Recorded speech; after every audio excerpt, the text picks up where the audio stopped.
Hello everyone, I welcome back to my channel study हमारे साथ। मैं हूं देवेंद्र सिंह। इस वीडियो में हम यूजीसी नेट हिस्ट्री के उन 70 से ज़्यादा प्रश्नों को सॉल्व करने वाले हैं जो आपके आने वाले एग्ज़ाम के लिए बहुत ही उपयोगी होने वाले हैं। यदि आप इस वीडियो में दिए गए सारे प्रश्नों में से 40 भी सही कर लेते हैं तो मैं समझूंगा कि आपको नेट जेआरएफ करने से कोई भी नहीं रोक सकता। ठीक है, ये प्रैक्टिस सेट नंबर 14 है। इससे पहले हमने 13 अपलोड कर दिए हैं। आप हमारे चैनल की प्लेलिस्ट में जाके सारे के सारे प्रैक्टिस सेट को प्रैक्टिस कर सकते हैं। और इस बार हमारा टारगेट है 80 से ज़्यादा क्वेश्चंस को वहाँ पर सही सॉल्व करके आना। और नेट जेआरएफ के लिए हमने इस बार जी जान लगा देनी है और बिल्कुल भी पीछे नहीं हटना। ठीक है, यही हमारा टारगेट है। तो यदि आपको इस वीडियो का पीडीएफ चाहिए तो आप हमारे टेलीग्राम पर जाइए, सर्च करिए @देवेंद्र सर। वहाँ पर आपको सारे के सारे पीडीएफ बिल्कुल फ्री ऑफ कॉस्ट मिल जाएंगे। यदि आप लिंक ना कर पाएँ तो आप हमारे इस नंबर से भी कॉन्टैक्ट कर सकते हैं। ठीक है, वहाँ पर टेलीग्राम ग्रुप भी बना हुआ है, वहाँ पर आप अपनी क्वेरीज पोस्ट कर सकते हैं। यदि आप चैनल पर नए हैं तो सब्सक्राइब करना मत भूलिए। साथ में एक बेल नोटिफिकेशन होता है ना, ऐसी वाली, इसको जरूर दबा लेना ताकि मेरी नेक्स्ट वीडियो का नोटिफिकेशन आपको उसी समय मिल जाए। आप सभी वीडियो को लाइक करते हैं और शेयर करते हैं, आपका तहे दिल से शुक्रिया अदा करता हूं। और लाइक करने का एक और बहुत बड़ा आप फ़ायदा कर रहे हैं कि लाइक करने से जैसे ही आप लाइक करते हैं यूट्यूब का सर्च इंजन उसी समय जज कर लेता है कि इस वीडियो में कुछ ऐसा है जो देखने लायक है। यूट्यूब का सर्च इंजन ये वीडियो उन बच्चों तक भेज देता है जिन बच्चों को इस वीडियो की ज़रूरत होती है। तो ये आपका एक लाइक कितना बड़ा काम करता है ये आप भी नहीं जानते। ठीक है, और शेयर करते हैं, उसके लिए आप सचमुच प्रशंसा के पात्र हैं। आगे बढ़ते हैं। सबसे पहले आपको मैं बताऊं कि इन प्रश्नों को करने के लिए ना थोड़ा सा आप वीडियो को पॉज कर लीजिए और जैसे जैसे मैं अटैम्प्ट करता हूं मेरे आंसर बताता हूं, आंसर बताने से पहले आप अपना आंसर सोच के रखिए। और एक बात आपको मैं कहूं कि आप नीचे कमेंट सेक्शन में लिखिए कि आपके कितने सही हो गए हैं। यदि आप इसको काउंट नहीं करते तो आप कम से कम इतने काउंट कर लो कि जो आपके गलत हो रहे हैं, आपको उसी से पता चल जाएगा आपके कितने सही हो रहे हैं। ठीक है, कम से कम हर वीडियो में 2, 4, 10, 15 तो गलत हो ही जाते हैं क्योंकि सारे क्वेश्चन सही कोई भी नहीं सही कर सकता। तो इस प्रकार आप इनको काउंट भी कर सकते हैं। पहला प्रश्न बहुत ही इंपॉर्टेंट प्रश्न है। तो इतिहास के तात्पर्य के संबंध में किसने कहा है कि यदि इतिहासकार तथ्य के विषय में सावधान है तो ईश्वर इतिहास के अर्थ के लिए सावधान रहेगा? कॉलिंगवुड, क्रॉन्चे, रांके या फिर रेनियर? तो इस प्रश्न का आंसर दीजिए। राइट ऑप्शन बनेगा यहाँ पर ऑप्शन सी। यदि इतिहासकार तथ्य के विषय में सावधान है तो ईश्वर इतिहास के अर्थ के लिए सावधान रहेगा। ये कथन था रांके का। किस प्रयाग ऐतिहासिक स्थल से भारत की प्राचीनतम झोंपड़ियों के प्रमाण मिलते हैं? तो ये अभी आपने याद रखना है कि कौन सी ऐसी साइट है जहाँ से हमें प्राचीनतम झोंपड़ियों के प्रमाण मिलते हैं। चिरकी निवैसा, डीडवाना, हुंगसी या फिर पैसरा? देखिए, जो प्राचीनतम झोंपड़ियों के प्रमाण मिलते हैं वो मिलते हैं ऑप्शन डी, पैसरा से। ठीक, निम्न में से कौन एक सही है? जब भी आए क्वेश्चन में नहीं तो उसको हमने जरूर अंडरलाइन करना है। यहाँ देखा मैंने पढ़ा ना, सही है, सही पढ़ा गया, नहीं को पढ़ा है नहीं। कई बार ऐसा होता है कि एग्ज़ाम में भी हम जब जाते हैं तो उसी समय हमसे ऐसी मिस्टेक्स होती हैं और वैसे ही हम क्वेश्चन को अटैम्प्ट करते हैं तो वहाँ पर मिस्टेक्स हो जाती हैं। ये छोटी छोटी मिस्टेक्स है ना, तो आप मान के चलिए कि यदि आपका एक क्वेश्चन ऐसे गलत हो गया तो 2 नंबर आपको कहाँ ले जाएंगे पता ही नहीं चलेगा। पॉइंटों से जेआरएफ डिसाइड होता है। ठीक है, तो ये 2 नंबर बहुत इंपॉर्टेंट है। ऑप्शन ए है, व्यापार हड़प्पा की अर्थव्यवस्था का एक मुख्य भाग था। सही कथन है बिल्कुल। और क्योंकि आपने देखा होगा कि जो व्यापारिक गतिविधियां थी अर्थव्यवस्था के लिए हड़प्पा सभ्यता में बहुत प्रमुख थी, ये उनका प्रमुख फैक्ट माना जाता है। ऑप्शन बी है, हड़प्पीय लोग अंतर्देशीय और समुद्रिक दोनों व्यापार करते थे। इनलैंड भी करते थे और समुद्र के रास्ते भी करते थे। देखा है आपने, आपको पता होगा कि लोथल में आपको डॉकयार्ड मिलेंगे और वहाँ पर मोहनजोदाड़ो में भी आपको मिलेंगे। ठीक है, तो ये व्यापार करते थे हड़प्पीय लोग, अंतर्देशीय और समुद्रिक दोनों व्यापार करते थे। ये कथन भी सही है। और ऑप्शन सी है, उनका नील नदी घाटी सभ्यता के साथ घनिष्ठ व्यापारिक संबंध था। ये कथन बिल्कुल गलत है क्योंकि उनका नील नदी घाटी के साथ कोई भी ऐसा व्यापारिक संबंध नहीं था। ऑप्शन डी है, उत्खननों से कांसे की पक्की मिट्टी के बैलगाड़ी के नमूने तथा साथ ही नाव के चित्रण से युक्त मोहरें प्राप्त हुई हैं। बिल्कुल सही कथन है। यहाँ पर जो सही नहीं है वह है ऑप्शन सी। यहाँ पर हमने देखना कि हड़प्पा सभ्यता का ऐसा कौन सा स्थल है जहाँ पर हमें जल संचयन और वहाँ पर प्रबंधन कैसा था उनका, जो उनका जल का प्रबंधन था, वहाँ पर खास उनके साक्ष्य मिलते हैं हमें। कहाँ से मिलते हैं? ब्रिडाना से। ऑप्शन बी है Dholavira, option C Kunal, option D है राखी गढ़ी से। देखिए, जो भारत में सबसे बड़ी साइट है हड़प्पा सभ्यता की वो है राखी गढ़ी, क्योंकि एरिया वाइज सबसे बड़ी है। लेकिन यहाँ पर जो जल संचयन का प्रबंध है यहाँ पर प्रॉपरली नहीं मिलेगा आपको केवल धौलावीरा से। सही उत्तर है इसका ऑप्शन बी, धौलावीरा। देखिए धौलावीरा कच्छ गुजरात में पड़ता है। सबसे पहले इसकी खोज की गई थी 1959 में। किसने की थी? बीबी लाल ने। यह भी आप कई बार एग्जाम में मिलान के लिए पूछ लिया जाता है, ठीक है। उसके पश्चात दोबारा इसकी खोज फिर की थी RS बिस्ट ने। RS बिस्ट, यह भी आप याद रखना कब की थी? 1990 से लेकर 91, 1 साल लगभग इनको लग गया था इसकी खोज करते करते, ठीक है। और ये बहुत ही इंपॉर्टेंट फैक्ट है। यहाँ पर जो आपको मैं बता दूं कि धौलावीरा से बहुत इंपॉर्टेंट चीज़ें मिली हैं। एक तो मिली है वहाँ पर सफ़ेद कुआं, कई बार मिलान के लिए पूछ लिया जाता है। देखिए ये वाला इंपॉर्टेंट शहर है जो 3 भागों में विभाजित किया हुआ है, एकमात्र शहर है ये, ठीक है, धौलावीरा। कई बार एग्ज़ाम में पूछा जाता है इसके लिए, ठीक है। सबसे बड़ा अभिलेख भी यहाँ मिला है और खेल का मैदान, पत्थर की बनी नेवले की मूर्ति, बहुत बार एग्जाम में पूछा गया कि पत्थर की बनी हुई नेवले की मूर्ति कहाँ से मिलती है, वो भी आपको धौलावीरा से ही मिलेगी। निम्न वक्तव्यों पर विचार करें। कथन और कारण से संबंधित बहुत क्वेश्चन आते हैं, हर बार एग्जाम में आते हैं। इस प्रश्न पत्र में भी कम से कम 3 से 4 क्वेश्चन ऐसे हैं जो कथन और कारण से हैं, और इनके लिए मैं अलग से एक वीडियो लेकर आने वाला हूं कि कथन और कारण के सारे जितने भी प्रश्न आज तक आए हैं सभी एक ही वीडियो में हम उसको डिस्कस करने वाले हैं, ठीक है। तो यहाँ पर इस प्रश्न को हम सॉल्व करते हैं कि सिंधु तथा हिंदू कुश के मध्य पड़ने वाले भूभाग को सांस्कृतिक दृष्टि से लगभग पूरे हिंदू काल में भारत का हिस्सा कहा जाता है, ठीक है। ये कथन बिल्कुल सही कथन है। और कारण क्या कहता है कि ऋग्वेद में कुंभा, क्रमु और गोमल नदियाँ के उल्लेख से कोई संदेह नहीं रहता कि इंडो आर्य का अफगानिस्तान से गहरा संबंध था। ये भी कथन बिल्कुल सही है क्योंकि ऐसा बिल्कुल मेंशन किया जा चुका है। और इसका जो कथन और कारण जो है ये इसकी सही व्याख्या भी करता है। ए और आर दोनों सही है और ए की सही व्याख्या आर है। राइट ऑप्शन बनेगा यहाँ पर ऑप्शन ए। ये प्रश्न भी काफ़ी अच्छा है। निम्न अभिलेखों को कालक्रम में व्यवस्थित कीजिए। ऑप्शन ए है डेरियस का बेस्तून अभिलेख, ऑप्शन बी है बौद्धिक अभिलेख, ऑप्शन सी है डेरियस का नक्शे रुस्तम अभिलेख, ऑप्शन डी डेरियस का ही पेरिपोलिस अभिलेख, ठीक है। हमने इनको क्रोनोलॉजिकल ऑर्डर में लगाना है। जब भी इतने से क्वेश्चंस आ जाए ना तो आपको कोई भी आइडिया ना हो तो सबसे पहले इसमें यदि बौद्धिक अभिलेख जो है ये बहुत पहले लिखा गया था, इसको सबसे पहले आप आगे रख लो, ठीक है। यदि बी सबसे आगे होगा तो ये दोनों एलिमिनेट हो जाएंगे क्योंकि बी इसमें भी है और इसमें भी है, ठीक है। उसके पश्चात डेरियस का बेस्तून अभिलेख, ठीक है, और 3rd पोजीशन पर आता है डेरियस का पेरिपोलिस अभिलेख और लास्ट में आता है डेरियस का नक्शे रुस्तम अभिलेख। तो BADC राइट ऑप्शन बनेगा यहाँ पर ऑप्शन बी। बहुत अच्छा प्रश्न है। दशरथ, ये एक शासक था दशरथ, ठीक है। पुराणों से पता चलता है कि अजातशत्रु के बाद मगध के सिंहासन पर ये बैठ गया था। तो ये बैठने की इसकी जो ऐतिहासिकता है वो कहाँ से प्रमाणित होती है? ऑप्शन ए है अर्थशास्त्र के द्वारा, ऑप्शन बी है देवी चंद्रगुप्तम के द्वारा, ऑप्शन सी मुद्रा राक्षस द्वारा, ऑप्शन डी है स्वपन वासदत्ता के द्वारा, ठीक है। जो दर्शक के बारे में पुराणों की वंशावली के अनुसार पता चलता है, ये पता चलता है हमें ऑप्शन डी स्वपन वासदत्ता के द्वारा। याद रखिए बहुत बार एग्जाम में ये क्वेश्चन पूछा जा चुका है, रिपीट भी हो सकता है।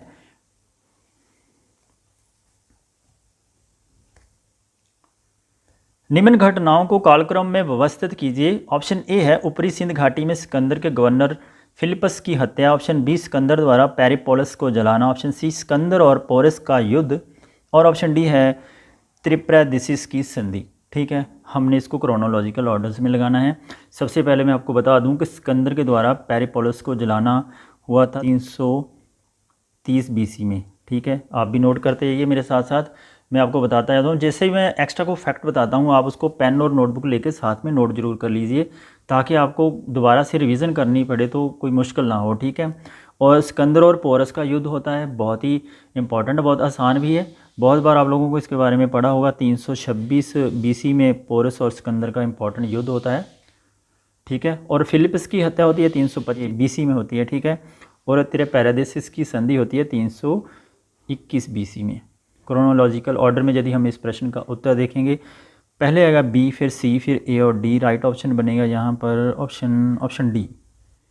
इतिहास में ये क्वेश्चन बहुत इंपॉर्टेंट है, बहुत बार इससे संबंधित फैक्ट के तौर पर भी क्वेश्चन पूछे जा चुके हैं। वे लगभग 20,000 नागरिक निम्न किस भारतीय गण के थे जिन्होंने शौर्यपूर्वक सिकंदर का प्रतिरोध करने के बाद अपनी पत्नियों और बच्चों के साथ आत्मदाह कर लिया, जैसे परवर्तीकालीन राजपूत जौहर प्रथा का पूर्व अनुमान कर रहे हों, ठीक है। ऑप्शंस हैं अगलसोई, ऑप्शन बी है मल्लोई, ऑप्शन सी है अक्सीड्रोकाई और ऑप्शन डी जाथरी। ठीक है, हमने ये देखना कि ये कौन से नागरिक थे जिन्होंने शौर्यपूर्वक सिकंदर का प्रतिरोध किया था। सबसे पहले मैं आपको बता दूं, जो अगलसोई जाति के लोग थे, ऑप्शन ए यहाँ पर बिल्कुल सही है। अगलसोई जाति के लोगों ने लगभग 40,000 पैदल सैनिक थे उनके और 3,000 घोड़सवार सेना थी उनकी, जिन्होंने सिकंदर का मुकाबला करने का निश्चय कर लिया। ठीक है, और सबसे पहले 20,000 नागरिकों का जो उनका दल था, उन्होंने अपने आप को शत्रु के समर्पित करने की बजाय अपनी पत्नी और बच्चों के साथ आत्मदाह कर लिया था। ये कथन अगलसोई नागरिकों से संबंधित है। राइट ऑप्शन बनेगा यहाँ पर ऑप्शन ए। किस क्लासिकल ग्रीको रोमन लेखक ने कहा है? हमने यहाँ पर रोमन लेखक है, उसकी जो स्टेटमेंट है उसको समझना है कि यह स्टेटमेंट किसने कही थी। स्टेटमेंट पढ़ते हैं। प्रायः वे लोग जिन्होंने भारत के बारे में लिखा है वह झूठे लोगों की जमात है। डीमैक्स का उसी सूची में पहला स्थान है। डीमैक्स सबसे ज़्यादा झूठ बोलने वाले हैं और मैग्थनीज दूसरे नंबर पर आते हैं। ठीक है, जबकि एनोसेक्रेट्स और नियाकर्स उसी प्रकार के अन्य लोग कहलाते हुए कुछ सही शब्द बोल देते हैं। ये स्टेटमेंट किसकी है भाई? एरियन की, जस्टिन की, प्लूटार्क की या फिर स्ट्रैबो की? देखिए, ये जो स्टेटमेंट दी थी जो रोमन लेखक थे वो थे स्ट्रैबो। ठीक है, राइट ऑप्शन बनेगा ऑप्शन डी। अशोक के 14 शिलालेखों की श्रृंखला के अन्यंत्र प्राप्त संस्करणों में से किन शिलालेखों को स्थान ना देकर उनके स्थान पर धौली और जौगढ़ से प्राप्त कलिंग के पृथक शिलालेखों को उत्कीर्ण किया गया है? हमारे सामने 4 ऑप्शंस हैं। ए 11th शिलालेख, 12th, 13th और 14th। जो अशोक के 11वां, 12वां, 13वां और 14वां शिलालेख है, उनमें से कौन से ऐसे शिलालेख हैं जिनको स्थान ना देकर उनकी जगह पर धौली और जौगढ़ से प्राप्त कलिंग के पृथक शिलालेखों को उत्कीर्ण किया गया था? ये किया गया था, जो एक तो था 11वां शिलालेख, दूसरा 12वां, तीसरा था 13वां शिलालेख। ये है ऑप्शन बी में यहाँ पर। राइट ऑप्शन यहाँ पर बनेगा ऑप्शन बी। सांची के सबसे बड़े स्तूप, जिसे स्तूप संख्या नंबर 1 अथवा महास्तूप कहा गया है, का आंतरिक ईंटों का निर्मित भाग किसके काल में बना था? ठीक है, ऑप्शन है आपके सामने अशोक, कनिष्क, मेनेंडर या फिर अग्निमित्र शुंग। देखिए, जो सांची का सबसे स्तूप संख्या नंबर 1 को कहा जाता है। ठीक है, और इसका जो अंदर वाला ईंटों का बनाया हुआ भाग था वो किसके काल में बना था? ये बना था ऑप्शन ए अशोक के काल में। देखिए, ये भी प्रश्न बहुत अच्छा है और काफ़ी डेप्थ में क्वेश्चन बन रहे हैं। निम्न में से किस नरेश ने वर्ण संकरता की प्रथा को समाप्त करने का दावा किया है? ऑप्शंस हैं Gautamiputra Satakarni, option B Kharavela, option C Pushyamitra Shunga, option D है प्रवरसेन फर्स्ट।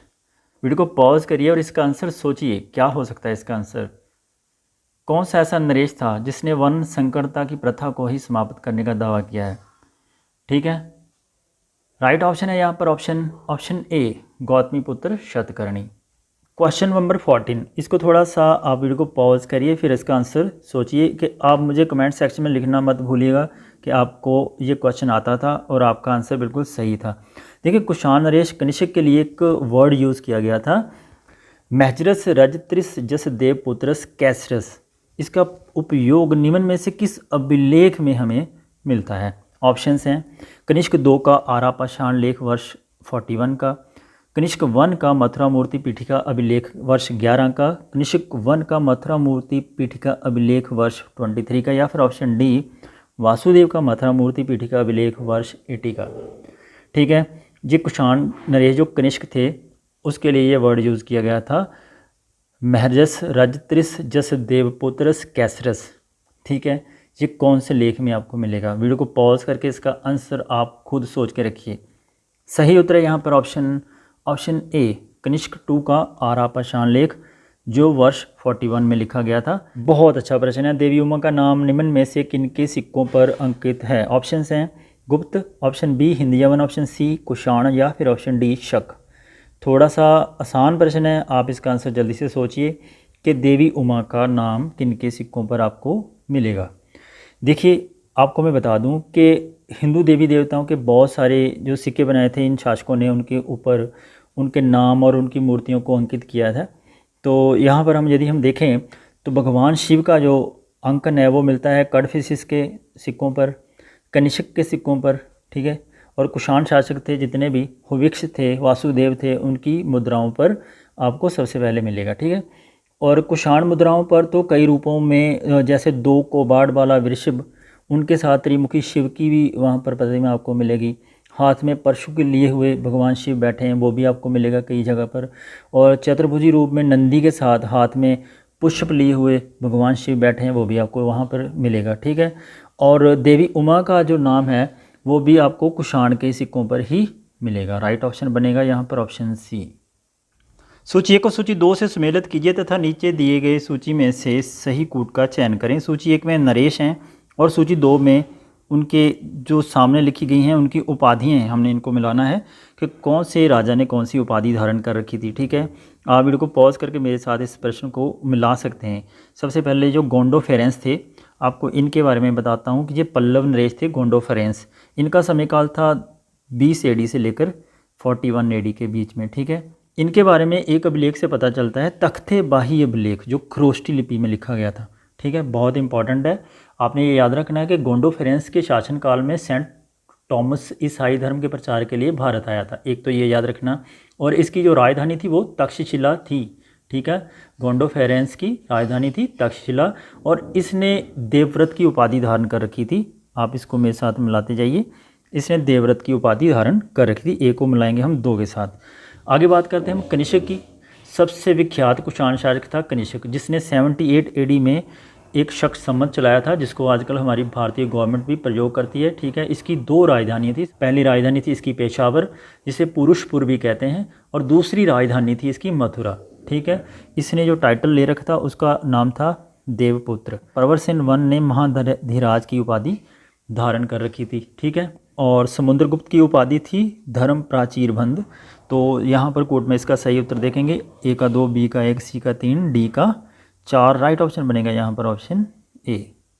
वेरी इंपॉर्टेंट प्रश्न है। काले शैलोत खात गुहा खोदी गई। मतलब यह हुआ कि आपको ये बताना है कि कारले एक जगह है, यहाँ पर एक चैत्यगृह की स्थापना की गई थी, बनाया गया था एक चट्टानों को काटकर। तो वो कौन सी सदी में बनाया गया था? ऑप्शंस हैं, ऑप्शन ए है 2वीं शताब्दी ईसा पूर्व, ऑप्शन बी 3वीं शताब्दी ईसा पूर्व, या फिर ऑप्शन सी 1म शताब्दी ईस्वी में, या फिर 2वीं शताब्दी ईस्वी में। तो बहुत इंपॉर्टेंट प्रश्न है, ऐसे प्रश्न एग्ज़ाम में बार बार आते हैं, मैं हमेशा ही कहता हूँ, ठीक है। आप इसको अटैम्प्ट करिए। तो ये जो विशाल चैत्यगृह बनाया गया था, ये बनाया गया था 1st AD में। यहाँ पर सही उत्तर है ऑप्शन सी, ठीक है।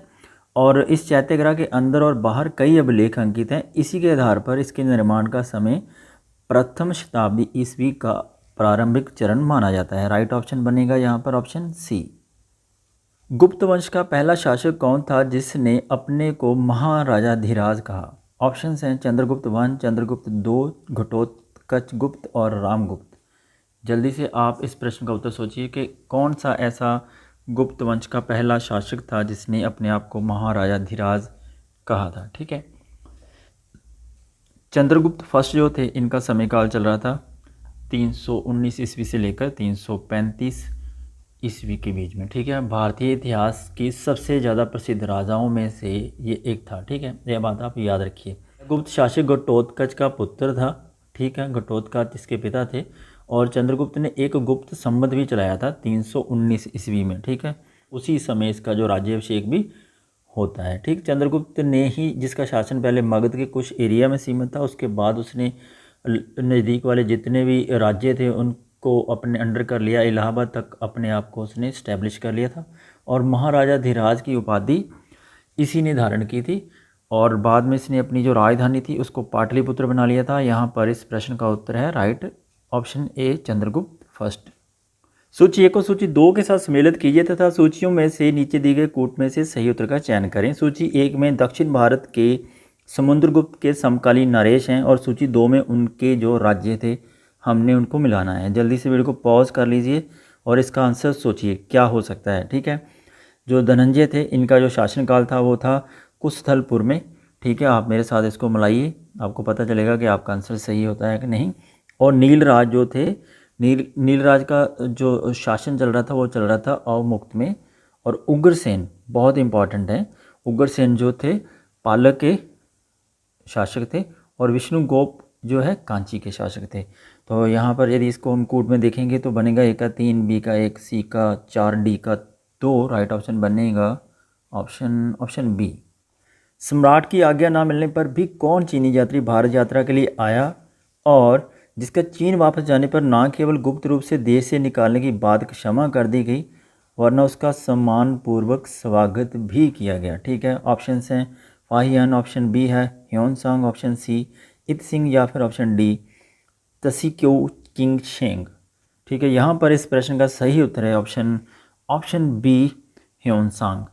ह्योनसांग एक ऐसा चीनी यात्री था जो लगभग 15 साल भारत में रहा था। लगभग 630 एडी के बीच में यहाँ भारत में आया, 645 एडी में ये वापस चला जाता है, लगभग 15 साल रहता है।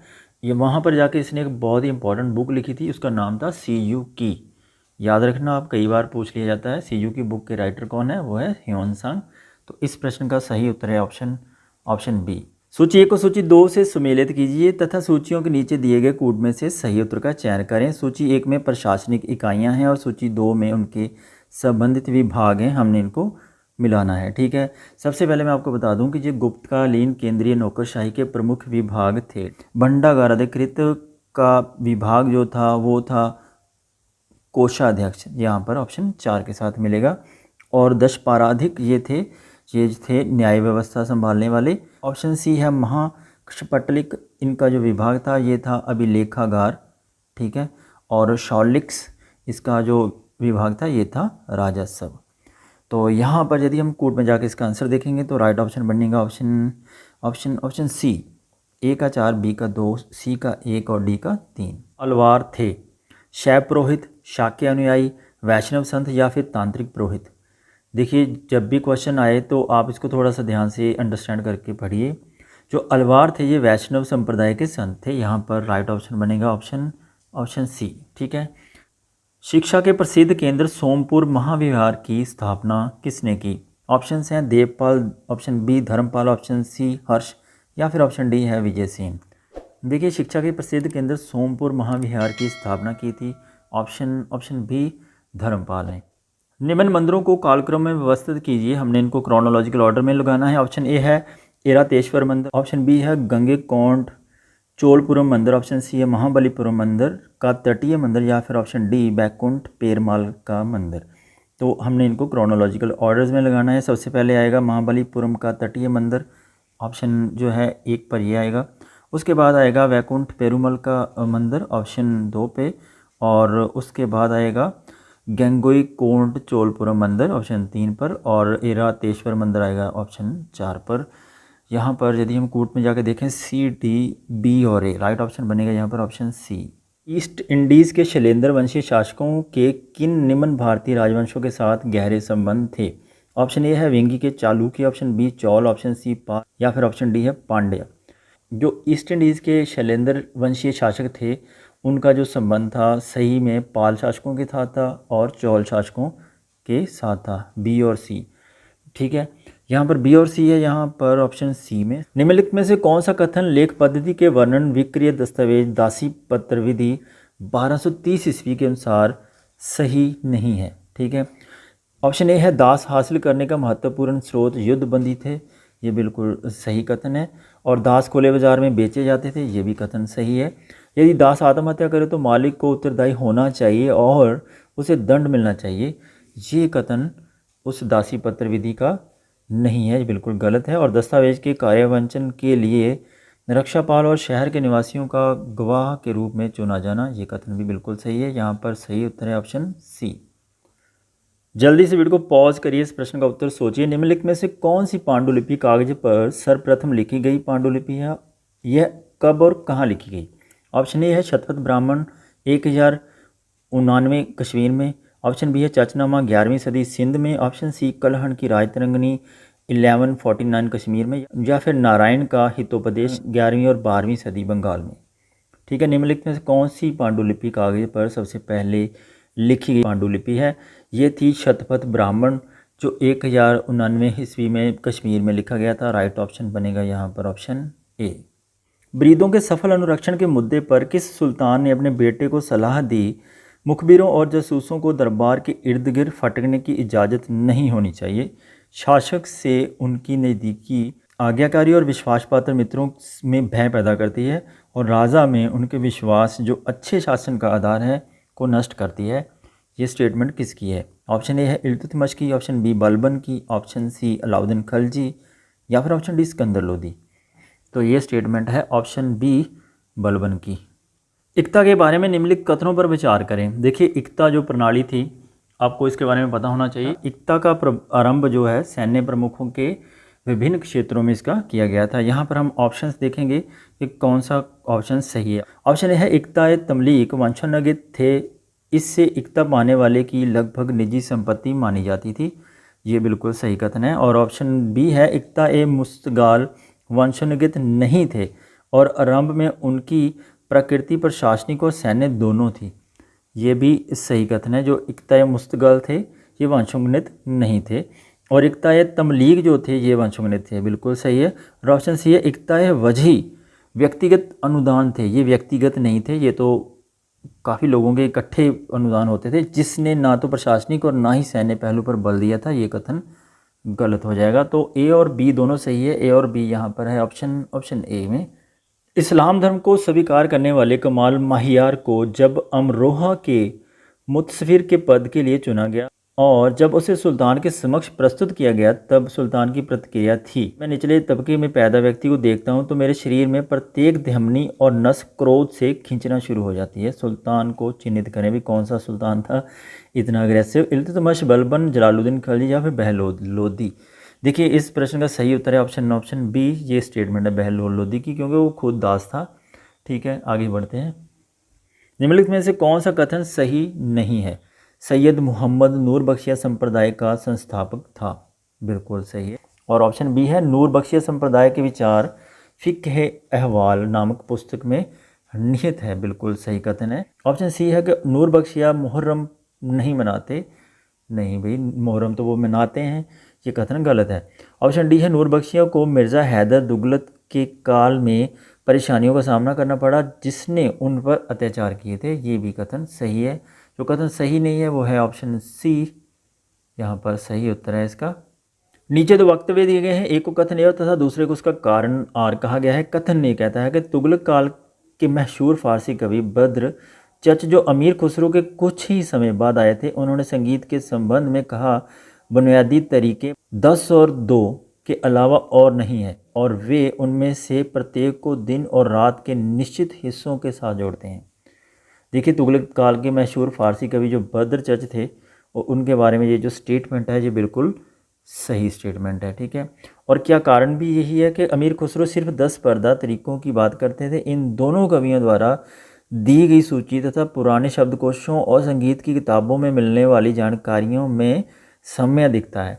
बिल्कुल गलत है भाई, ये तो स्टेटमेंट रॉन्ग है। यहाँ पर केवल कथन सही है, कथन सही है, कारण गलत है। ए सही है, आर गलत है। राइट ऑप्शन बनेगा यहाँ पर ऑप्शन सी। बारबोसा लिखता है कि राजा ऐसी स्वतंत्रता प्रदान करता है जिससे प्रत्येक व्यक्ति बिना किसी कष्ट के अपनी इच्छा अनुसार आ और जा सकता है तथा अपने पंथ के अनुसार बिना किसी पूछताछ के वह ईसाई, यहूदी, मुसलमान अथवा हिंदू है रह सकता है। समता और न्याय सिर्फ शासक द्वारा ही नहीं बल्कि एक दूसरे के प्रति लोगों द्वारा भी इसका पालन किया जाता है। उस शासक को चिन्हित करें जिसके शासनकाल में राज्य सैशगुण हुआ। अच्युत राय, कृष्णदेव राय, राम राय या फिर सदाशिव राय। देखिए, सबसे पहले मैं आपको बता दूं कि जो बारबोसा थे ये 1560 ईस्वी में भारत आने वाला ये पादरी था। ठीक है। इसने सबसे पहले विजयनगर राज्य में भ्रमण किया। उसके पश्चात 1581 ईस्वी में उत्तरी भारत और बंगाल की यात्रा की। इसने 1581 ईस्वी में उत्तरी भारत और बंगाल की यात्रा की। और बारबोसा ने विजयनगर की यात्रा सबसे पहले प्रसिद्ध शासक जो थे कृष्णदेव राय के शासनकाल में की थी। यहाँ पर हमने देखना था आंसर, इसका राइट ऑप्शन बनेगा ऑप्शन बी। निम्नलिखित में से किस मुगल शासक ने बयाना और धौलपुर के मध्य चंबल घाटी में ग्रामीणों को खजूर ताड़ की शराब इकट्ठा करते देखा और इसको तथा ताड़ी को निकालने की विधि का वर्णन किया? बाबर ने, अकबर ने, जहांगीर ने या फिर औरंगजेब ने? देखिए, निम्नलिखित में से किस मुगल शासक ने बयाना और धौलपुर के मध्य चंबल घाटी पड़ती है, ठीक है, वहाँ पर उसने देखा कि जो ग्रामीण लोग हैं वो खजूर और ताड़ की शराब बना रहे थे और इसको उसने ताड़ी निकालने की जो विधि है उसका वर्णन किया था। किसने किया था? ये किया था ऑप्शन ए बाबर ने। ठीक है, बहुत आसान क्वेश्चन है, मैं कहूँगा कि आपका ये गलत नहीं होना चाहिए। किसने कहा कि जो कोई भी सराय में आए उसे सरकारी खजाने से उसके पद के हिसाब से भोजन परोसा जाए तथा उसके टट्टू को भी अनाज और पानी दिया जाए। ठीक है, हमने देखना कि ये स्टेटमेंट किसने दी थी, मोहम्मद तुगलक ने, सिकंदर लोदी ने, शेर शाह सूरी ने या फिर औरंगजेब ने। देखिए जो जो राहगीर थे उनके लिए जो सराएँ बनाई थी, बहुत ही ज़बरदस्त काम किया था, ये किया था ऑप्शन सी शेर शाह सूरी ने। ठीक है, ये स्टेटमेंट उन्हीं से संबंधित है। अकबर के दरबार के प्रसिद्ध ज्योतिर्विद का नाम बताइए जिसने एक ज्योतिष संबंधी ग्रंथ ताजिका नीलकंठी लिखा। ऑप्शन सी है नीलकंठ, ऑप्शन 2 है कल्याणमल, ऑप्शन 3 है जगन्नाथ पंडित, ऑप्शन 4 है वेदांग राय। देखिए जो ताजिका नीलकंठी लिखा गया था, ये लिखा था नीलकंठ ने। राइट ऑप्शन बनेगा यहाँ पर ऑप्शन ए। निम्नलिखित में से कौन सा शासक दीपावली के उत्सव के दौरान जुए की पारी में हिस्सा लेता था जो तीनों रातों तक जारी रहती थी। देखिए भाई, जो ऐसा कौन सा शासक था जो जुआ भी खेलता था। ऑप्शन ए है Mohammad Tughlaq, option B Akbar, option C Jahangir, option D Farrukhsiyar. देखिए जो शासक है ना जहांगीर, ऑप्शन सी यहाँ पर सही है। यही एक शासक ऐसा था जो दिवाली के उत्सव में जुए की पारी खेलता था। राइट ऑप्शन बनेगा यहाँ पर ऑप्शन सी। शाहजहाँ अपने मीरों द्वारा वास्तुकला संबंधी संरक्षण देने के लिए उनको पुरस्कृत करता था। कश्मीर में एक भव्य उद्यान के निर्माण के अलावा उपद्रवी जनता के साथ उसके कूटनीतिक व्यवहार के लिए किस अमीर को पदोन्नत किया गया था। जैन खान को, जकरिया खान को, जाहिद खान को या फिर जफ़र खान को। देखिए ये पदोन्नति जो हुई थी ये हुई थी ऑप्शन डी जफ़र खान की। कर्नाटक के रास्ते में उन्होंने कृष्णा नदी के तट पर श्री शैल के शिव मंदिर की तीर्थ यात्रा की। चलते समय उन्होंने नदी पर स्नान घाट, मठ और तीर्थ यात्रियों के लिए विश्राम स्थल बनाने के लिए भी पर्याप्त धन दिया। यह उक्ति किस मराठा शासक के बारे में है। ऑप्शन ए है Shivaji, option B Sambhaji, option C Rajaram, option D Balaji Bajirao first. देखिए कर्नाटक के रास्ते में उन्होंने कृष्णा नदी के तट पर श्री शैल के शिव मंदिर की तीर्थ यात्रा की थी, ये की थी शिवाजी ने। राइट ऑप्शन बनेगा यहाँ पर ऑप्शन ए। नीचे दो वक्तव्य दिए गए हैं जिनमें से एक को कथनीय और दूसरे को उसका कारण आर कहा गया है। जब्ती हरसाला के विकल्प के रूप में नस्की को शुरू किया गया था। देखिए यहाँ पर हम जब्ती हरसाला की बात जब हम करते हैं तो ये एक विकल्प के रूप में शुरू की गई थी, नस्की को शुरू कर दिया गया था, ये बिल्कुल कथन सही है। कारण की बात करें, दीवान खालसा मुजफ्फर खान के जब्ती हरसाला को ख़त्म करके नस्क को स्थापित किया गया था। देखिए यहाँ नस्क को स्थापित नहीं किया गया था, ये नस्की को किया गया था। यहाँ पर ये की स्टेटमेंट जो है गलत है। कथन सही है, कारण गलत है। कथन सही है, कारण गलत। ये सही है और गलत है। राइट ऑप्शन बनेगा यहाँ पर ऑप्शन सी। नीचे दो वक्तव्य दिए गए हैं जिनमें से एक को कथन ए और दूसरे को उसका कारण आर कहा गया है। कथन ए क्या कहता है कि झरोखा दर्शन अकबर द्वारा शुरू की गई एक नई प्रथा थी और इसका उद्देश्य शासक के उसकी प्रजा के बीच व्यक्तिगत संबंध स्थापित करना था। कथन बिल्कुल सही है, उसका ये काम ही मेन यही था। झरोखा दर्शन जो अकबर के द्वारा शुरू किया गया था, इसका जो मेन पर्पस ही यही था। और जो कारण क्या कहता है कि जैसे जैसे अकबर की प्रतिष्ठा बढ़ी, कुछ लोगों ने यह नियम बना लिया कि जब तक बादशाह का दर्शन ना हो जाए वे कुछ भी ना तो खाएंगे और ना ही पिएंगे। ये भी सही है क्योंकि ऐसा ही हुआ था। ठीक है, और ए और आर दोनों सही है और ए आर की सही व्याख्या भी करता है। राइट ऑप्शन बनेगा यहाँ पर ऑप्शन ए। मुगल शासकों की संगीत में रुचि के संबंध में निम्नलिखित में से कौन सा कथन सही नहीं है। देखिए जो मुगल शासक थे संगीत में बहुत ज़्यादा दिलचस्पी लेते थे। हमने यहाँ देखना है कि कौन सी ऐसी स्टेटमेंट है जो उनके साथ संबंधित नहीं है। ऑप्शन ए है अकबर संगीत में रुचि के संबंध में अब्बुल फजल लिखता है कि बादशाह सलामत को संगीत के विज्ञान का ज्ञान इतना था कि जितना कुशल संगीतकार को भी नहीं होता है। ठीक है, ये बिल्कुल सही कथन है, अकबर ऐसा ही था। ऑप्शन बी है शाहजहाँ ने अपने दरबार में संगीत को संरक्षण दिया और कहा जाता है कि वह खुद इस कला में महत्वपूर्ण दक्षता रखता था। शाहजहाँ बिल्कुल सही कहा, ये बिल्कुल सही कथन है। औरंगजेब के शासनकाल में संगीत पर ढेर सारी किताबें लिखी गई। इनमें से सर्वाधिक प्रसिद्ध औरंगजेब के पोते जहांदर शाह के लिए लिखी गई तुहफतुल हिंद थी। तो ये वाली जो स्टेटमेंट है ये भी सही है। ऑप्शन डी है मोहम्मद शाह के शासनकाल के दौरान सर्वाधिक प्रसिद्ध गायक नियामत खान सदरंग और फिरोज खान अदरंग थे, वे भैरवी के उस्ताद थे। ये स्टेटमेंट गलत है। यहाँ पर जो पूछा गया है कि कौन सी स्टेटमेंट गलत है, राइट ऑप्शन बनेगा यहाँ ऑप्शन डी। नीचे दो वक्तव्य दिए गए हैं जिनमें से एक को कथन या दूसरे को कारण कहा गया है। कथन ये कहता है कि रामचंद्र पंत अमात्य ने अपने आज्ञा पत्र में इस आधार पर भू राजस्व को वांछनीय अनुदानों को नापसंद किया कि इससे सरकार की आय में निरंतर कमी होती जाए। ठीक है, जो कथन है ये बिल्कुल सही कथन है। कारण देख लेते हैं आगे क्या कहता है कि रामचंद्र पंत कहते हैं कि छोटे से छोटे वांछनीय अनुदान भी पाप हैं, ना तो इसे दूसरों को हस्तांतरित किया जाना चाहिए और ना ही दोबारा आवंटित किया जाना चाहिए। देखिए ये कारण भी बिल्कुल सही है, लेकिन यदि हम इसमें बिकॉज लगाएंगे ना तो आपको पता चलेगा कि इसका अर्थ स्पष्ट नहीं होता है। ए और आर दोनों सही है, लेकिन आर ए की सही व्याख्या नहीं है। राइट ऑप्शन बनेगा यहाँ पर ऑप्शन बी। नीचे दो वक्तव्य दिए गए हैं जिनमें से एक को कथन ए और दूसरे को कारण आर कहा गया है। कथन ए कहता है कि अकबर के शासनकाल के 11वें वर्ष में 1567 में मुजफ्फर खान और राजा टोडरमल, दोनों नाम बहुत इंपॉर्टेंट है, इनको अंडरलाइन कर लीजिए, ने एक महत्वपूर्ण परिवर्तन किया। कानूगो से खेती की जाने वाली और खेती ना की जाने वाली ज़मीन के कुल क्षेत्र के बारे में जानकारी देने के लिए कहा।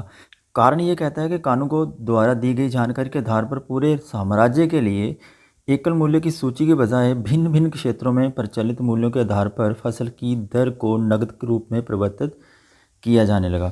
देखिए ये दोनों कथन और कारण दोनों सही है, और कथन और कारण जो है कथन का सही स्पष्टीकरण भी है। राइट ऑप्शन बनेगा यहाँ पर ऑप्शन ए। मनसब के दावों के संदर्भ में सूची 1 को सूची 2 के साथ सम्मिलित करें और नीचे दिए गए कूट में से सही उत्तर का चयन करें।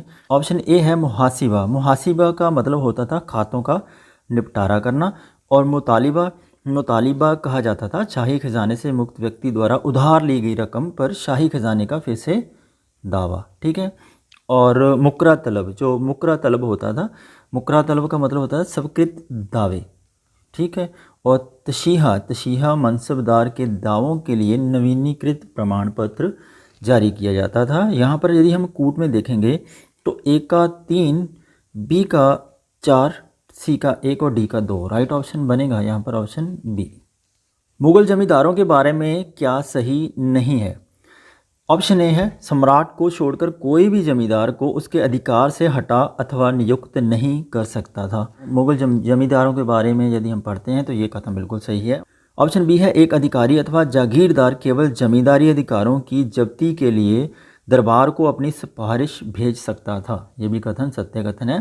और ऑप्शन सी है कि सूबे का सूबेदार कभी कभी विद्रोही जमींदार को हटाकर उसी पुराने परिवार के सदस्य को नियुक्त कर सकता था। यही कथन गलत है। ऐसी पावर्स जो सूबे के सूबेदार के पास नहीं होती थी।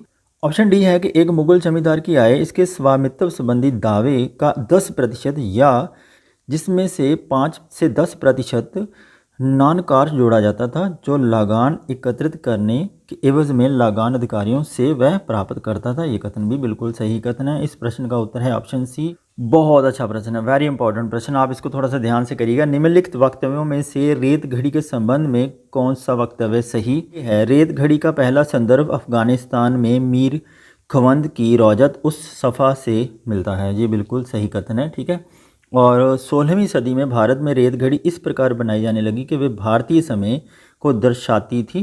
ठीक है, ये कथन गलत है। और रेत की घड़ी अकबर के समय में मुगल लघु चित्रों में प्रदर्शित होने लगी। ये कथन भी सही कथन है।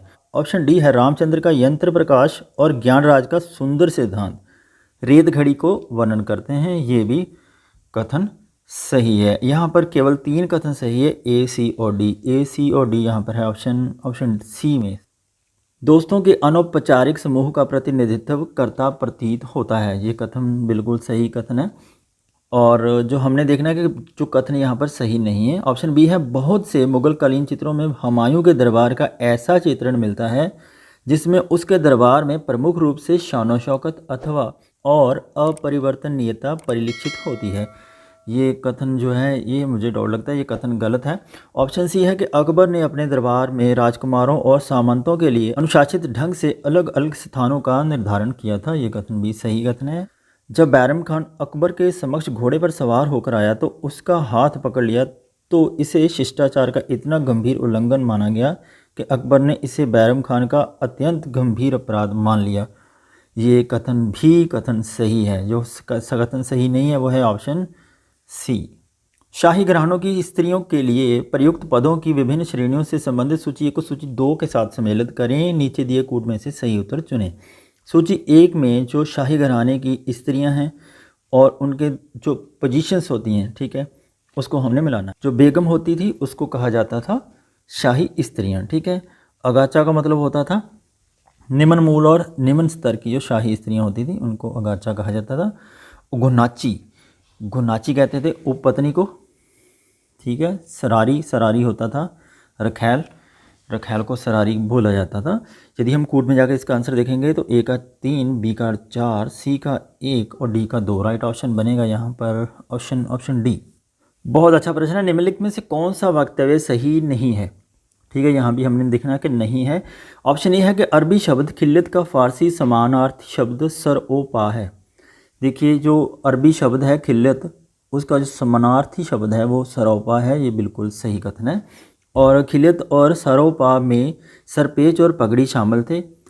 देखिए सरोपा आजकल भी यूज़ किया जाता है, जब भी कोई पार्टी में शामिल होता है तो वहाँ पर सरोपा देकर उसको सम्मानित किया जाता है। और उसमें आप ध्यान रखना कि पगड़ी शामिल नहीं होती है यहाँ पर, ये जो कथन है ये गलत है। ऑप्शन सी है कि सरोपा में पूर्णता का भाव था जो राजा के व्यक्तित्व में समाहित था, जो अब प्राप्तकर्ता को दिया जाता था, ये कथन भी सही है।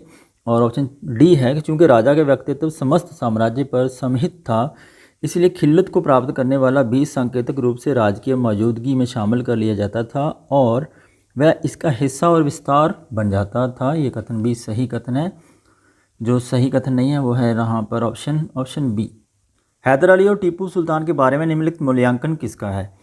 हैदर अली के बारे में ये वाली जो स्टेटमेंट है किसने दी थी। हैदर एक सुधारशील राजा था और उसने कुछ नव परिवर्तन प्रदर्शित किए। टीपू एक नव परिवर्तनशील राजा था और उसने कोई सुधार ही नहीं किया।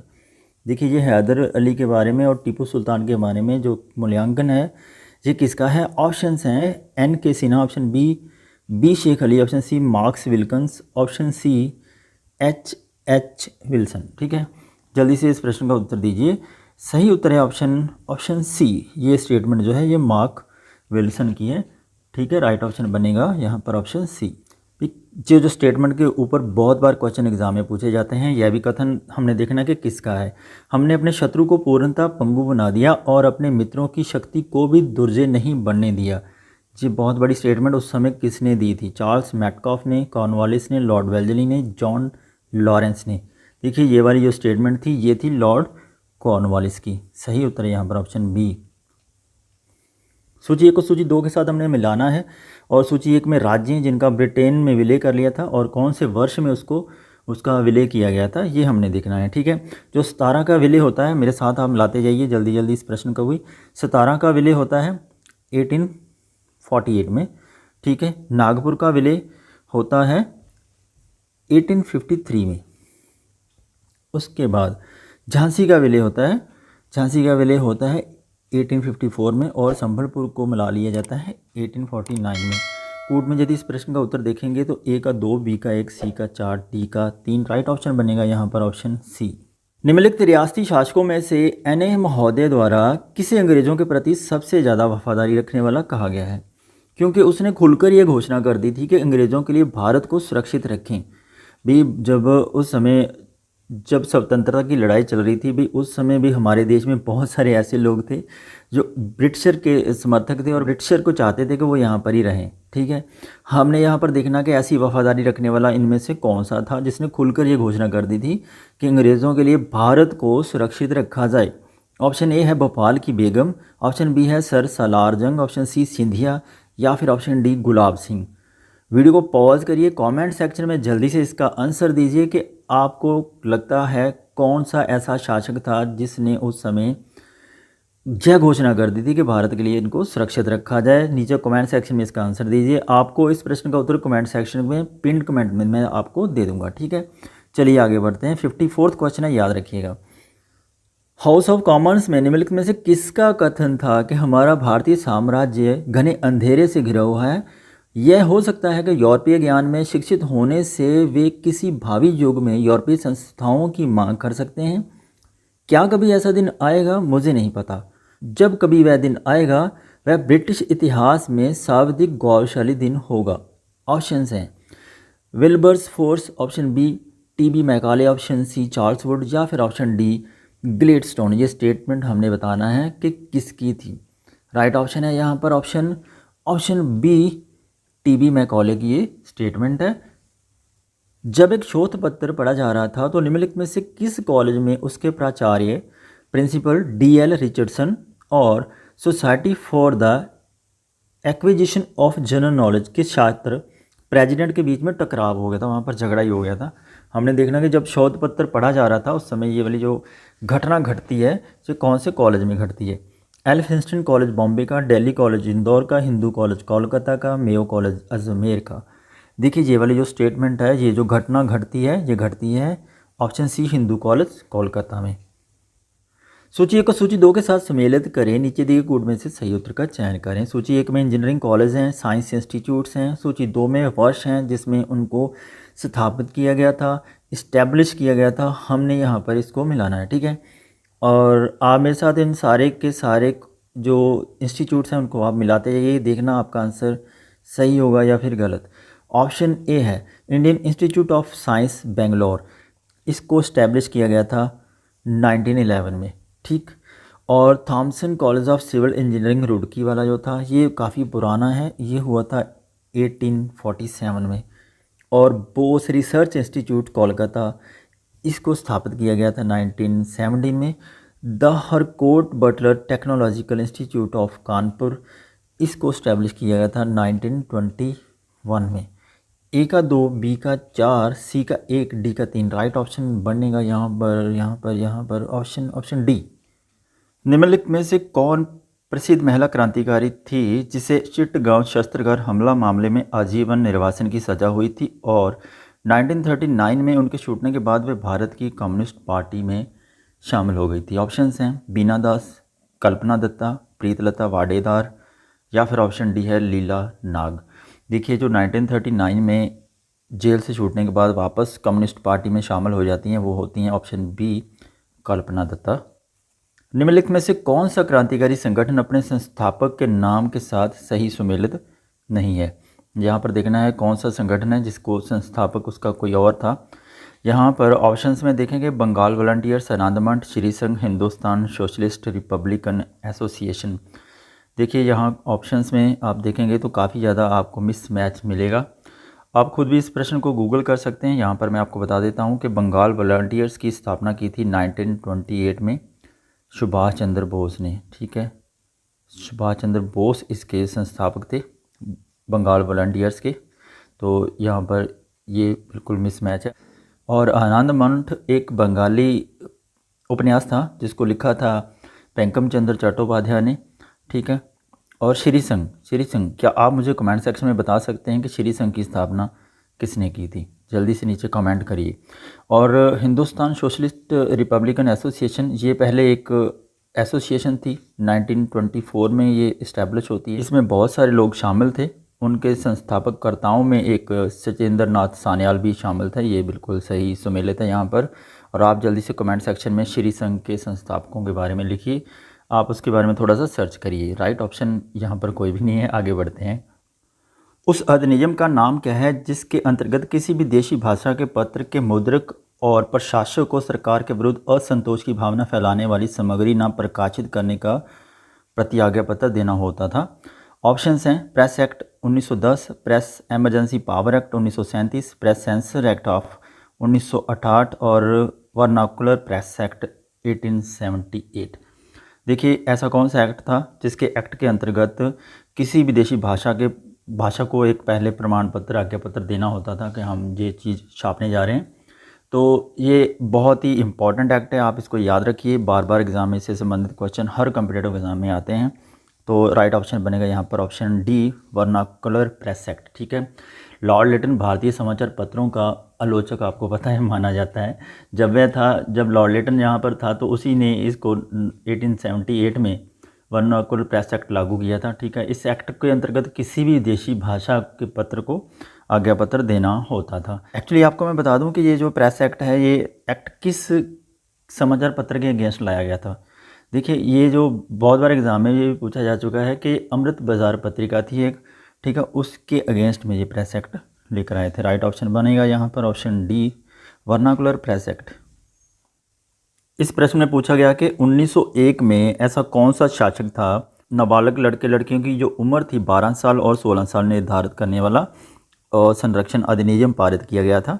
इनमें से हमने बताना है। ऑप्शंस हैं इंदौर के होलकर्स, नागपुर के भोंसले, कोल्हापुर के भोंसले या फिर बड़ौदा के गायकवाड़।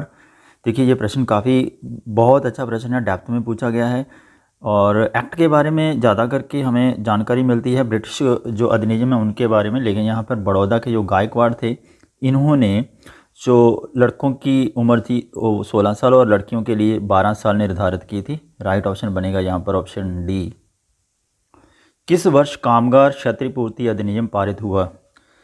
1911 में, 1919 में, 1923 में या फिर 1934 में? देखिए जब भी कोई फैक्ट्री में काम करता था तो उसके चोट लग जाती थी या फिर डेथ हो जाती थी, उसके लिए उसका मुआवजा देने के लिए एक कामगार क्षतिपूर्ति एक्ट अधिनियम लागू किया गया था। ये किया गया था 1923 में। राइट ऑप्शन बनेगा यहाँ पर ऑप्शन सी। निम्नलिखित में से किसके बारे में कैप्टन सिंडहेम्स ने लिखा है? वे लूटमार के लिए आते हैं, लड़ने के लिए नहीं। ऑप्शंस हैं रमोशी, पिंडारी, मराठा या फिर अफगानी। देखिए जो कैप्टन सिंडहेम्स ने जिनके बारे में टिप्पणी की थी वो की थी ऑप्शन बी, पिंडारियों के बारे में।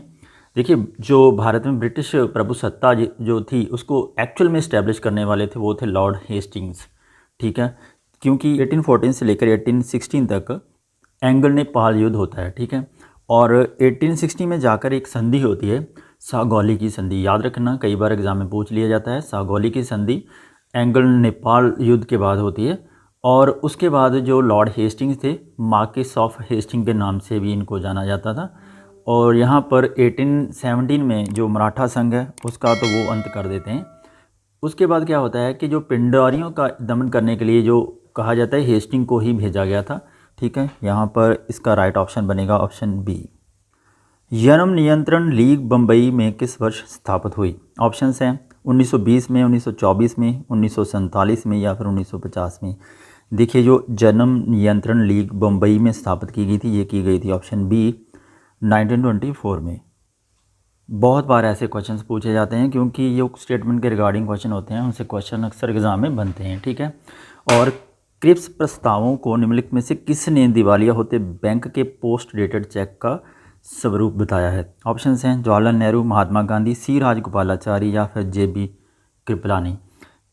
और इस प्रस्ताव को गांधी जी ने जैसे ही आया, जो क्रिप्स प्रस्ताव था उसको गांधी जी ने कहा कि ये दिवालिया होते बैंक के पोस्ट डेटेड चेक की तरह है। और जवाहरलाल नेहरू ने तो उसमें आगे जाके एक और चीज़ जोड़ दी कि ऐसा बैंक जो टूट रहा है, ठीक है।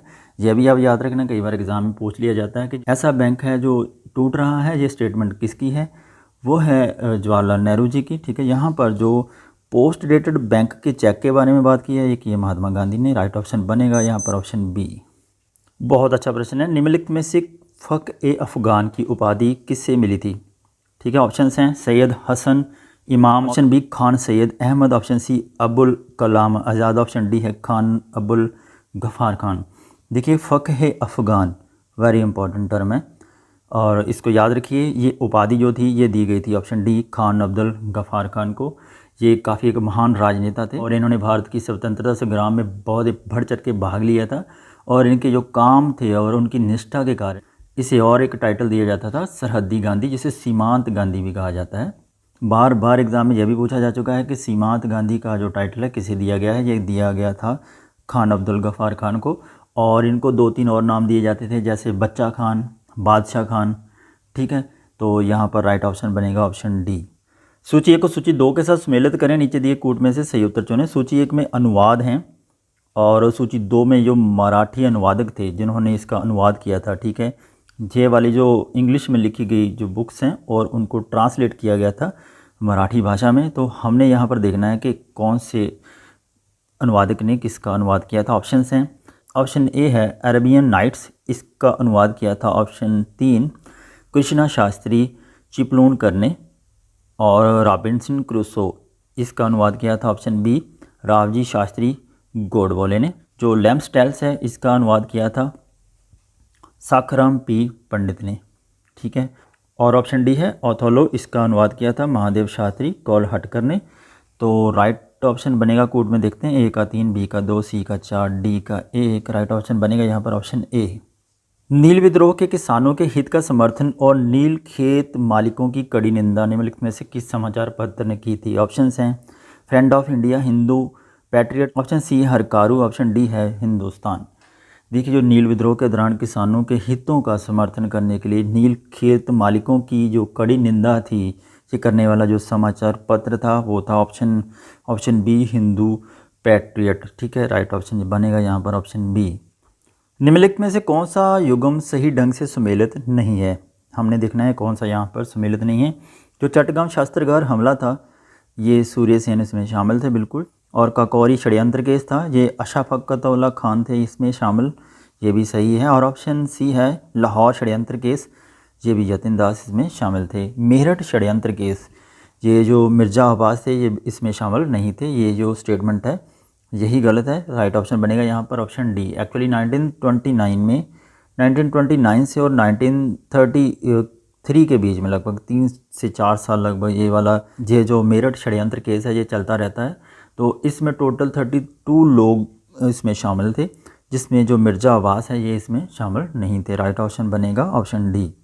निम्नलिखित 4 विश्वविद्यालयों में से कौन से 2 विश्वविद्यालय एक ही वर्ष में स्थापित हुए थे? नीचे दिए कूट में से सही उत्तर हमने चुनना है। ऑप्शंस हैं अलीगढ़ मुस्लिम विश्वविद्यालय, SNDT महिला विश्वविद्यालय बॉम्बे या बनारस हिंदू विश्वविद्यालय, और विश्व भारती विश्वविद्यालय। हमने देखना कि कौन से ऐसे 2 विश्वविद्यालय इसमें दे रखे हैं जो एक ही साल में स्थापित हुए थे। देखिए, जो अलीगढ़ मुस्लिम विश्वविद्यालय की स्थापना होती है ये होती है 1875 में, ठीक है। और SNDT महिला विश्वविद्यालय की स्थापना होती है बॉम्बे में, ये होती है 1916 में। और बनारस हिंदू विश्वविद्यालय की स्थापना भी 1916 में ही होती है, ठीक है। और विश्व भारती विश्वविद्यालय की स्थापना होती है 1921 में, राइट, हाँ ठीक है, 1921 में इसकी स्थापना होती है। तो यहाँ पर केवल 2 ही हैं, बी और सी। बी और सी यहाँ पर है ऑप्शन सी में, C is the right answer of this question. Ishwar Chandra Vidyasagar निम्नलिखित में से किस संस्थान से संबंधित थे और जिन्होंने महिलाओं की शिक्षा के मामले में सबसे ज़्यादा काम किया था? ऑप्शन हैं Bethune college Kolkata, Hindu college Kolkata, girls school Barasat, और ऑप्शन डी है सांस्कृतिक कॉलेज कलकत्ता। देखिए, जो ईश्वर चंद्र विद्यासागर थे उन्होंने बैथ्यून कॉलेज ऑफ कलकत्ता की स्थापना की थी, और ये कब की थी? 1849 में, ठीक है, याद रखिएगा, इसका ईयर भी कई बार पूछ लिया जाता है। और इन्होंने महिलाओं की शिक्षा के मामले में बहुत ज़्यादा बढ़ चढ़ के काम किया था। राइट ऑप्शन बनेगा यहाँ पर ऑप्शन ए। ये प्रश्न काफ़ी आसान है, आप इसको थोड़ा सा इनके नामों के हिसाब से भी थोड़ा ट्रिक के साथ भी कर सकते थे। सूची 1 को सूची 2 के साथ हमने सुमेलित करना है, नीचे दिए कोड में से उसका अंतर भी हमने ढूंढना है। और सूची 1 में साहित्यिक लेखक हैं और सूची 2 में वो कौन सी भाषा का इस्तेमाल करते थे? ऑप्शन हैं राधानाथ रे। देखिए, जो साहित्यिक लेखक हैं राधानाथ रे ये उड़िया भाषा में लिखते थे, ठीक है, आप याद रखिए यहाँ पर। और सुब्रमण्यम भारती जो थे ये लिखते थे तमिल भाषा में। और भाई वीर सिंह जी ये तो पंजाबी थे, आपको पता होगा, इनकी आपने कविताएं पढ़ी होंगी। और जो केरल वर्मा थे ये मलयालम भाषा में लिखते थे। यहाँ पर ए का 3, बी का 4, सी का 1 और डी का 2। राइट ऑप्शन बनेगा ऑप्शन ए। यहाँ पर निम्नलिखित पुस्तकों को हमने कालक्रम में लगाना है कि वो कौन से राइटर के शीर्षक के अंडर लिखी गई थी। देखिए, जो महात्मा गांधी उन्होंने कौन सी बुक लिखी थी? जवाहरलाल नेहरू, आर पाम दत्त और RC दत्त, इन्होंने कौन कौन सी बुक्स लिखी थी? यहाँ पर हम मिलाते हैं। महात्मा गांधी ने बुक लिखी थी इकोनॉमिक हिस्ट्री ऑफ इंडिया, आप इसको मेरे साथ मिलाते जाइए। Economic history of India Mahatma Gandhi की रचना है। और जवाहरलाल नेहरू ने लिखा था माई एक्सपेरिमेंट विद ट्रुथ, ठीक है, काफ़ी फेमस बुक है उनकी। और आर पाम दत्त और इन्होंने बुक लिखी थी एन ऑटोबायोग्राफी, ठीक है। और RC दत्त ने लिखा था इंडिया टुडे। तो ऑप्शंस में देखेंगे ए का D, बी का 1, सी का B और DABC यहाँ पर ऑप्शन डी में। बहुत अच्छा प्रश्न है। संयुक्त राजस्थान राज्य के पुनर्गठन की प्रस्विद्धा में निम्नलिखित में से किस रियासती शासक को उनके जीवन भर के लिए महाराज प्रमुख बनाया गया था? काफ़ी देर तक ये महाराज प्रमुख भी रहे थे, जोधपुर के, बीकानेर के, मेवाड़ के या फिर जयपुर के। देखिए, जब संयुक्त राजस्थान राज्य का पुनर्गठन होता है उसमें जो मेवाड़ के शासक होते हैं ना, इनको महाराजा प्रमुख का टाइटल जीवन भर के लिए दिया जाता है। राइट ऑप्शन बनेगा यहाँ पर ऑप्शन सी। नीचे दो वक्तव्य दिए गए हैं जिनमें से एक को कथनीय और दूसरे को उसका कारण आर कहा गया है। कथनीय कहता है कि सामाजिक डार्विनवाद का सिद्धांत यह तर्क देता है कि समाज अन्य प्रजातियों की तरह प्राकृतिक चयन के नियम के अंतर्गत आते हैं। बिल्कुल, यदि आप डार्विन का सिद्धांत देखेंगे तो वह भी यही बताता है और ये स्टेटमेंट बिल्कुल सही है। कारण क्या कहता है कि विश्व भर में समाज जैसे जैसे प्रगति करते रहे हैं उसके अनुरूप अपने को परिस्थितियों के अनुसार ढालने में असमर्थ रहे हैं। देखिए यहाँ पर ये जो वर्ड है ना, असमर्थ रहे हैं, इसमें थोड़ा सा आपको लॉजिक लगाने की आवश्यकता है कि जो विश्व भर में समाज जैसे जैसे प्रगति करते रहे हैं उनके अनुरूप परिस्थितियों के अनुसार ढालने में असमर्थ रहे हैं। यहाँ पर यदि ऐसे वर्ड्स आ जाए ना, इसको अंडरलाइन करके थोड़ा सा पढ़िए, फिर देखना आपका क्वेश्चन कभी गलत नहीं होगा। तो ये जो काम है ना, देखिए कभी भी ऐसा नहीं होता कि समाज जैसे जैसे प्रगति कर रहे हैं तो अपने आप को ढालने में असमर्थ हों, ऐसा नहीं होता, ये असंभव सी बात लगती है। तो ये स्टेटमेंट को हम गलत मान सकते हैं। तो केवल ये सही है, केवल ये सही है और गलत है। राइट ऑप्शन बनेगा ऑप्शन सी।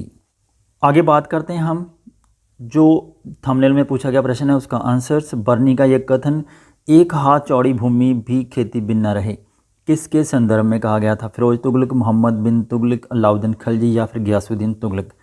देखिए जो एक हाथ भी कुछ भी ना बचे खेती के बिना, सारी भूमि के ऊपर खेती की जाए, तो ये जो स्टेटमेंट है ये मोहम्मद बिन तुगलक से संबंधित है। राइट ऑप्शन इसका है ऑप्शन बी। तो ये थे टोटल 75 क्वेश्चन। उम्मीद है कि आपने इन सभी क्वेश्चंस को मेरे साथ अटैम्प्ट किया होगा और आपके कितने सही हो गए हैं उसको नीचे कमेंट सेक्शन में लिखना मत भूलिएगा और साथ में वीडियो को लाइक और शेयर करना मत भूलिएगा। आपका एग्ज़ाम बिल्कुल पास में है और उम्मीद है कि आप बहुत अच्छे मार्क्स लेकर पास होंगे और मुझे कमेंट सेक्शन में लिखना नहीं भूलेंगे कि आपका एग्ज़ाम क्लियर हो गया है। तो thank you so much. Have a nice and wonderful day.